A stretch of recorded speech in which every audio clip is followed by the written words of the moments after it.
Focusing marketing on one GEO delivers higher profit than aggressive multi-market expansion. Okay. You know, there was a mathematician, Igor Ansov. He was one of those type of mathematician who ended in a strategic job. I mean, he became one of the theoretic of strategic management, and he developed the matrix. It's called Ansov matrix. And definitely, according this matrix, Ansov matrix, to stay and to focus your efforts on one GEO is more promising. Because when you go to new market, the risk of failure is growing. So if we take into account his theory, of course it's better to stay on one GEO and develop your brand on one GEO. But the opportunity to get profit from one GEO is limited, unfortunately limited.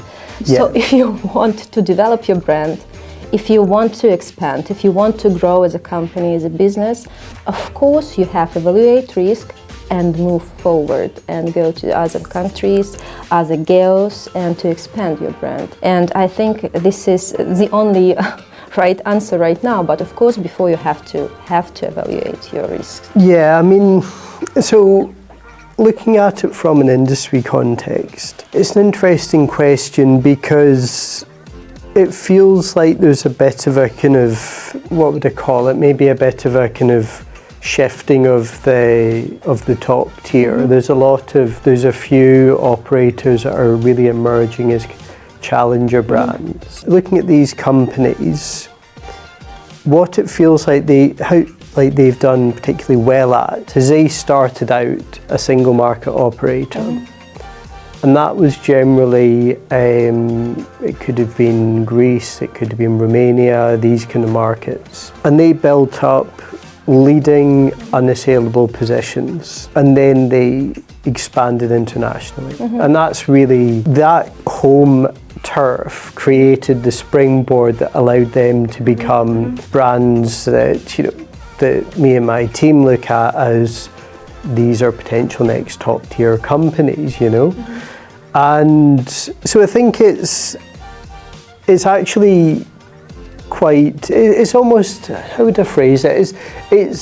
There's a period of time where that single market focus essentially builds the foundations for everything else you want to do. That does come with risk, obviously. Say there's you know, a kind of changing government policy, you know, tightening regulations, higher tax rate.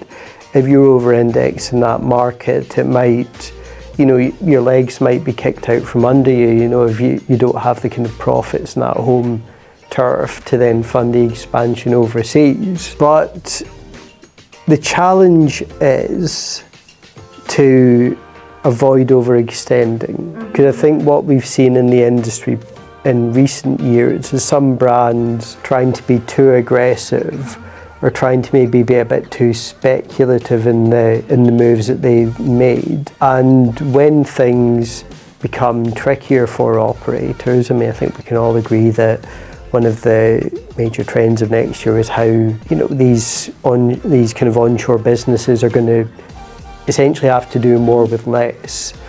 You know, when conditions become more difficult, these companies are going to struggle. So it's a lot about timing, it feels. You know, I think that now our industry is still growing.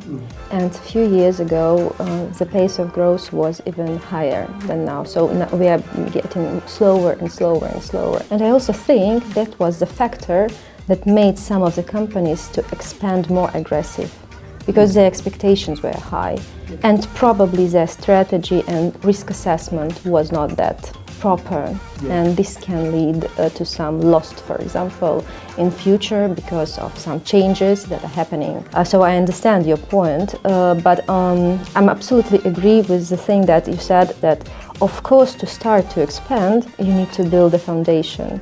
You need to have something to invest into your aggressive growth. And this is not only money, this is also expertise and understanding of other market and regulations, because diversification is important. You cannot put all balls in the one basket because something can happen with this basket. But I guess strategic planning, risk assessment are essential if you want to expand, especially to go to other GEOs different from the one you're working on. Yeah, I mean, I think it's also by having that kind of foundation, you build the culture of excellence. Like, I think the best example to pick out here is Flutter. You know, Flutter essentially has a proposition, a way of doing things, and they essentially export that model and then complement it with local expertise. I think some of the big brands in Brazil, you know, the other brands are doing that as well. It's like you're finding the local experts and then you're arming them with all the tools and the processes that you've developed, and they can localize it. So then you create that's how you create that global proposition, you know?